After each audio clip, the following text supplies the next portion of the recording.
Ya, lanjut ya. Untuk gerinda listrik, saya ulang ya. Gerinda listrik portable ya atau portable power grinder. Gerinda ini disebut juga dengan gerinda tangan. Gerinda tangan umumnya menggunakan tenaga listrik sebagai sumber penggeraknya ya. Fungsi dari gerinda tangan adalah untuk menggerinda hasil pengelasan ya, menghaluskan permukaan dan membersihkan karat pada material tertentu. Jadi gerinda tangan ini macam-macam ya, tergantung dari mata yang digunakan ya. Dengan satu alat ini tapi menggunakan mata yang berbeda, ini penggunanya berbeda. Misalkan ya, yang pertama ini untuk memotong keramik ya, bentuknya seperti ini. Yang ini untuk memotong kayu ya, tentunya kayu-kayu yang atau balok-balok kecil ya. Untuk yang besar tidak bisa karena jarak penampangnya ini hanya sekitar 5 sentian ya, jadi tidak bisa untuk memotong kayu yang besar. Berikutnya ini mata amplas ya, ini amplas. Berikutnya ini untuk menghaluskan permukaan ya, ini namanya resibon ya. Di situ ini cutting ya, untuk memotong besi-besi seperti itu ya. Ini untuk menghaluskan permukaan besi, misalkan hasil pengelasan ya. Ini untuk memotong ya. Nah ini sikat ya, ini terhubung seperti sikat kawat itu ya. Ini digunakan untuk menyikat atau membersihkan permukaan, misalkan permukaan itu berkarat ya atau bekas cat. Nah itu bisa digunakan dengan ini. Ini seperti sikat seperti itu ya. Cuma ini bahannya bisa dari kuningan ya, bisa juga dari tembaga seperti itu.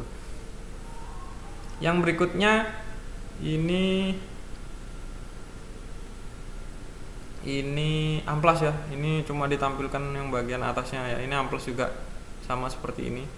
Cuma ini bisa dilepas amplasnya, tidak lembaran seperti ini dipotong-potong, dia langsung satu lembar gitu ya, ditempel di bawahnya.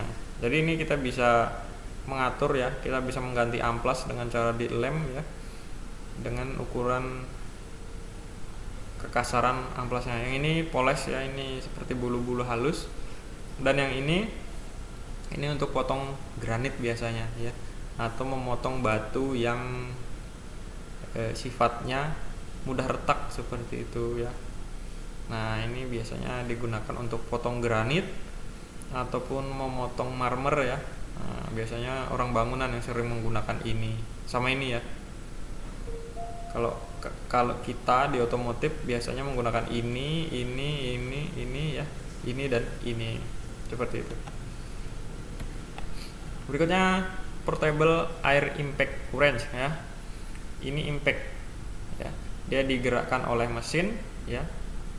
Maksud saya dia digerakkan oleh angin ya, yang diperoleh dari mesin kompresor seperti itu. Nah, fungsi portable air impact wrench ini adalah untuk mempercepat proses membuka dan memasang baut atau mur. Biasanya baut yang besar ya. Nah ini ujungnya dihubungkan dengan kunci shock ya, kunci shock. Nah ini bisa diatur putarannya, mau ke kanan mau ke kiri. Kekuatannya juga bisa diatur ya, kekuatan buka dan kekuatan pengencangan, momennya seperti itu. Ini menggunakan angin di sini ya. Ada hose-nya ya, dihubungkan ke selang atau hose seperti itu. Ini jenisnya macam-macam ya. Ada yang ukurannya kecil, dia untuk obeng ya, untuk membuka bagian yang kecil-kecil seperti skrup ya. Nah kalau ini kan untuk membuka baut dan mur, ini besar, ini contohnya. Ada juga yang digunakan untuk melepas ban truk. Nah, seperti kalau kalian dari Sampit mau ke sekolah ya, nah itu kan sering banyak truk gitu ya, kadang ada yang melepas ban ya. Itu ada alat yang besar sekali ya, itu digunakan untuk melepas ban ya. Nah, itu adalah jenis impact seperti ini.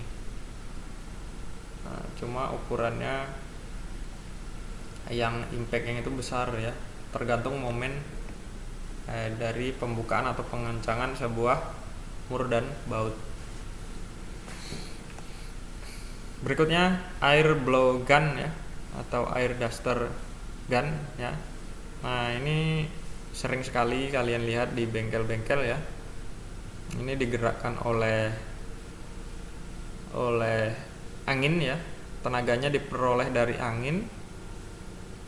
Cara penggunaannya ini di pelatuknya ini ditarik ya, maka angin yang dari sini akan mengalir ke sini karena katupnya di sini akan terbuka ya. Jadi ini ada penutupnya ya, di sini penutup, ada katupnya seperti itu.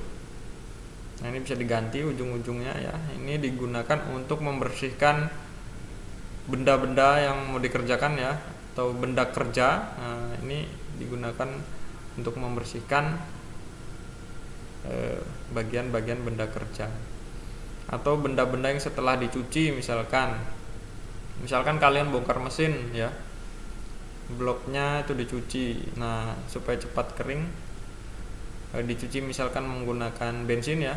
Setelah supaya cepat kering maka disemprot menggunakan ini ya, supaya kotoran-kotoran itu bisa terlempar ya, supaya bersih dari kotoran-kotoran. Ini tidak perlu saya jelaskan ya, karena ini sangat mudah sekali dipahami, kalian sering melihatnya. Nah, yang berikutnya adalah gerinda duduk ya, atau bench grinder ya. Ini sama, digerakkan oleh